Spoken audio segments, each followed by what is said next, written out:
Bonjour à tous, bienvenue pour une nouvelle quotidienne Quintet Flash, direction ce jeudi sur l'hippodrome de Paris-Longchamp à l'occasion du prix de la Reine Marguerite. On va évoluer sur 2250 mètres, ce sera sur la moyenne piste, une arrivée au deuxième poteau, ça a son importance. Et sans plus attendre nos bases avec le 4 iDream qui a fait ses preuves à ce niveau en valeur supérieure. Ses dernières sorties sont excellentes. Il est idéalement engagé. Je pense qu'il ne devrait pas taper loin. Le numéro 13, Sam. Quel perf en dernier lieu, alors qu'il a pratiquement été mis hors course durant le parcours. Sur sa lancée, il doit pouvoir de nouveau lutter pour la victoire. Le numéro 6, January, qui reste sur un succès sur l'hippodrome de Saint-Cloud, absente depuis début juin.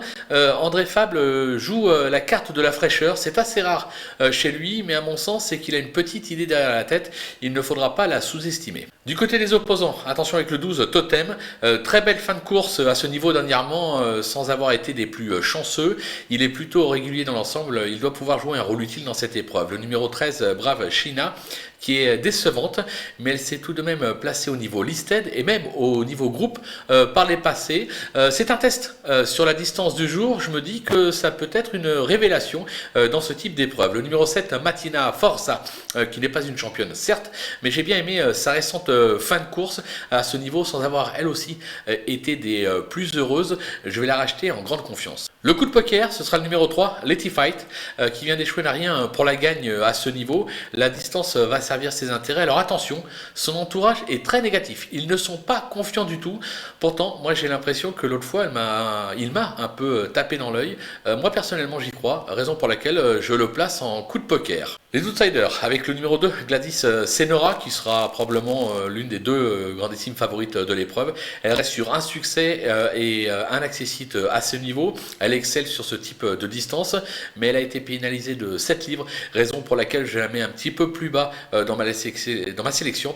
Je pense que ça va être un tout petit peu compliqué pour la victoire. Le numéro 10, Créative, qui vient de prouver sa forme sur l'hippodrome de Vichy. Elle a déjà brillé à ce niveau par le passé. Elle est en 34,5 alors qu'elle a brillé en 36 de valeur, raison pour laquelle je me dis que c'est le moment de retenter le coup à ce niveau. Attention à elle. Le 15, Vega Magique, ses meilleurs titres ont été acquis à réclamer sur le sable.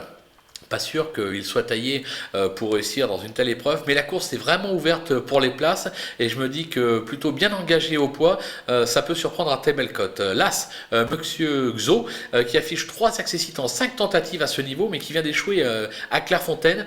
Il est pris haut en valeur, raison pour laquelle j'y crois pas plus que cela, mais je me dis qu'on ne peut pas l'interdire pour une 4-5e place, tout comme le numéro 5, Cœur Macéen, qui compte quelques bonnes sorties, mais semble avoir montré ses limites dans cette catégorie.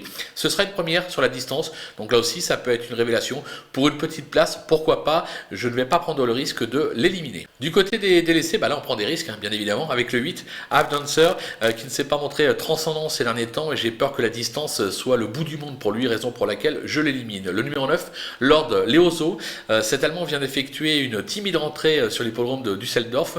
Il a surtout brillé à réclamer en France, raison pour laquelle je n'y crois pas plus que cela. Le numéro 14, Shankir, il a vite été battu dernièrement à ce niveau à Clairefontaine en valeur 34. Il est pour moi pris encore trop en valeur pour espérer s'illustrer dans cette catégorie, raison pour laquelle je ne le retiens pas. Et enfin le numéro 16, Mabawi, qui vient de renouer avec le succès à réclamer, mais qui a toujours échoué à ce niveau en 2 tentatives. Alors certes, il est en forme, mais ça suffit pas pour me convaincre, même si parfois la forme, ça peut aider à conclure à l'arrivée d'une telle épreuve. Je prends un risque, je l'élimine. Voilà, on a fait le tour de cet événement. On va se quitter avec ma sélection et surtout mes conseils de jeu. À vous de jouer!